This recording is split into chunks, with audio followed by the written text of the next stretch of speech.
ही बघा 10 मिनिटात तयार झाले मॅजिक मॅगी. इथं मॅजिक मॅगी काय म्हणते पण आपण ही घरीच बनवली आहे. मस्त अशी गरमागरम खायची नाश्त्यासाठी करा किंवा मुलांच्या शॉर्ट ब्रेकला काय द्यायचं, मुलांच्या टिफिनसाठी काय द्यायचं टेन्शन येतंय आणि मुलांना बाहेरची मॅगी खायची इतकी सवय झाली आहे ना, तर ही बघा ही मॅजिक मॅगी जर तुम्ही एकदा करून दिली ना मुलांना, मुलं आवडीनं तर खाणारच, पण तीच ती मॅगी परत-परत करून मागणार, ही नक्की गॅरंटी देते तुम्हाला. त्यासाठी व्हिडिओ तुम्हाला शेवटपर्यंत बघावा लागेल आणि चॅनेलला लाईक करून हाईप करावं लागेल.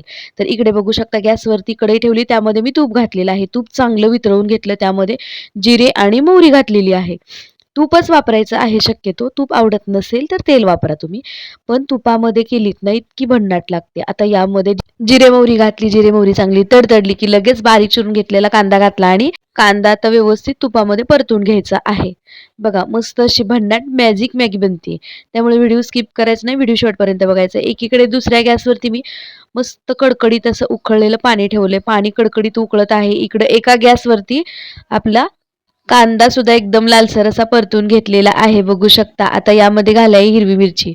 हिरवी मिरची अगोदर न घालता आपण थोडासा कांदा लालसर झाला की त्यामध्ये घालायची आणि कढीपत्ता सुद्धा वरून घालायचा आहे लालसर थोडासा कांदा झाल्यानंतर. लगेच घातला ना करपू शकतं ते किंवा करपून जातं. त्यामुळे हिरवी मिरची नंतर घालायची.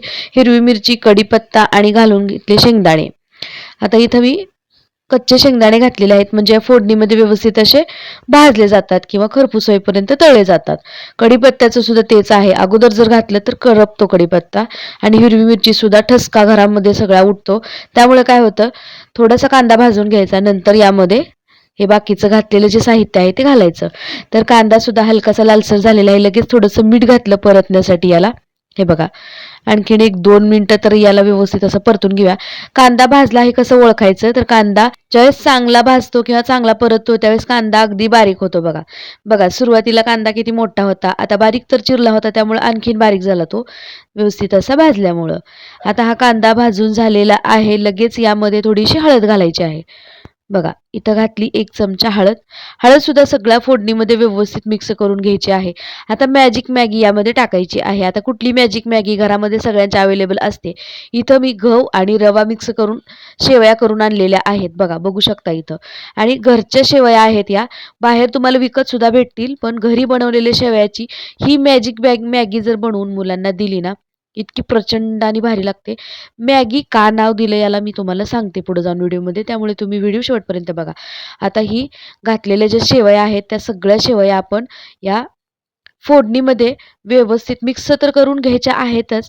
शिवाय याला जसा आपण कांदा परतला ना तसं या फोडणीमध्ये याला परतून घ्यायचं आहे. म्हणजे व्यवस्थित अशा या फोडणीमध्ये भाजून घ्यायच्या आहेत. मग याला मॅगीसारखं स्ट्रक्चर येतं. त्यामुळे याला मी मॅजिक मॅगी म्हटलेलं आहे. इथं मी एक 5 ते 10 मिनिटं व्यवस्थित असं या तुपामध्ये आपल्या शेवया भाजून घेणार आहे. मस्त अशा अगदी लालसर होईपर्यंत. हे बघा मस्त. तुम्हाला खरं सांगते विश्वास बसणार नाहीये. पाहुणे रावळे येऊ द्या किंवा एरवी सुद्धा रोज-रोज नाश्त्याला कांदा पोहे, उपमा तोच करण्यापेक्षा आठवड्यातून एकदा या मॅजिक मॅगी किंवा शेवयाच्या उपम्याची सवय लावा. शेवयाचा उपमा तुमचा चिकट का होतो किंवा शेवयाचा उपमा बनवत असताना काळजी कुठली घेतली पाहिजे हे सगळं डिटेलमध्ये व्हिडिओमध्ये आहे. व्हिडिओ बारकाईनं बघा. हे बघा मॅगी बनत आहे आपली मस्त अशी मॅजिक मॅगी. तर इथं आपण शेवया मस्त अशा अगदी लालसर होईपर्यंत तुपामध्ये परतून घेतल्या आपल्या फोडणीमध्ये. आता इथं उकळतं पाणी घातलेलं आहे यामध्ये. लागेल तसं पाणी घालायचं आहे याचा अंदाज नाही पाण्याचा. कारण शेवया कशा आहेत त्या अंदाजाने इथं पाणी घालायचं आहे. यामध्ये मी इथं 2 ग्लास पाणी उकळण्यासाठी ठेवलं होतं. तर यामध्ये पाणी लगेच घातलेलं आहे उकळलेलं. गॅस मीडियम करायचा किंवा लो करायचा गॅस आणि नंतर पाणी घालायचं. पाणी ओतताना थोडीशी काळजी घ्यायची हाताला पोळलं नाही पाहिजे. तर बघू शकता यावरती ताट झाकून द्यायचं आणि एक 5 मिनिटं याची दणकून वाफ काढून घ्यायची बघा. आता हे एकदम मॅगीसारखं टेक्स्चर याचं येतं आणि तुम्ही तुम्ही शेवयाचाच उपमा करून खाणार. आपला रव्याचा जो उपमा असतो तो विसरून जाणार. शेवयाचाच उपमा करून खाणार. माझ्या घरी आठवड्यातनं 1दा किंवा 2दा असा उपमा होतो. कारण माझ्या मुलांना मॅगीची सवय नाहीये. बाहेरची मॅगी न देता घरामध्ये सुद्धा एकदम भन्नाट अशी मॅजिक मॅगी आपण बनवू शकतो. मुलांना याची जर सवय लावली ना तर हे ज्या मुलांना कळत नाहीये त्या मुलांना आत्तापासूनच तुम्ही मॅगी म्हणून जर दिलं तर मुलं आवडीने खाणार आहे आणि माझ्या मुलाला प्रचंड हा नाश्ता किंवा हे शेवयाचा उपमा आवडतो. त्यामुळे मी आवर्जून करते मुलांसाठी. कधीही त्याचा मूड झाला की मम्मी उपमा बनव म्हटलं की. लहान असताना त्याला समजत नव्हतं तर मी त्याला मॅगी म्हणून द्यायचे. तर तो आवडीनं खायचा. आता समजायला लागले. पण आता आवडीनं खातो. बाकीचा रव्याचा उपमा खात नाही, पण हा उपमा खातो. इथं आपला उपमा तयार झालेला आहे. बघू शकता. एकदम मोकळा असा मस्त. आणि तुम्ही याला उपमा म्हणा किंवा मी याला मॅजिक मॅगी का म्हटलंय, की मुलांना तुम्ही मॅजिक मॅगी म्हणून सुद्धा खाऊ घालू शकता. त्यामुळे मुलं आवर्जून खाणार आहेत. एकदम भन्नाट असा मोकळा इथं उपमा तयार झालेला आहे. साधारण 4 माणसांचं पोट भरेल, 4 माणसांचा नाश्ता होईल एवढा हा उपमा आहे. तुम्हाला जरी थोडा दिसत असेल, तरी एवढ्या उपम्यामध्ये किंवा एवढ्या मॅगीमध्ये 4 माणसांचा नाश्ता आरामात होतो, इतका तयार झालेला आहे. एकदम भन्नाट आणि साध्या सोप्या पद्धतीनं उपमा अजिबात चिकट झालेला नाही, तुम्ही बघू शकता. इथं मी शेवयाचा उपमा किंवा मॅजिक मॅगीची रेसिपी दाखवलेली आहे.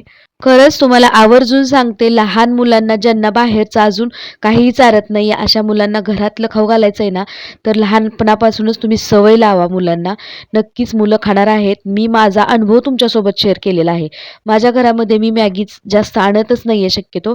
माझ्या मुलांना लहानपणीसुद्धा अशा पद्धतीचा उपमा करून दिला ना, सकाळचा नाश्ता म्हणू नका, डब्यात सुद्धा कधी-कधी अशा पद्धतीचा उपमा घेऊन जायचे.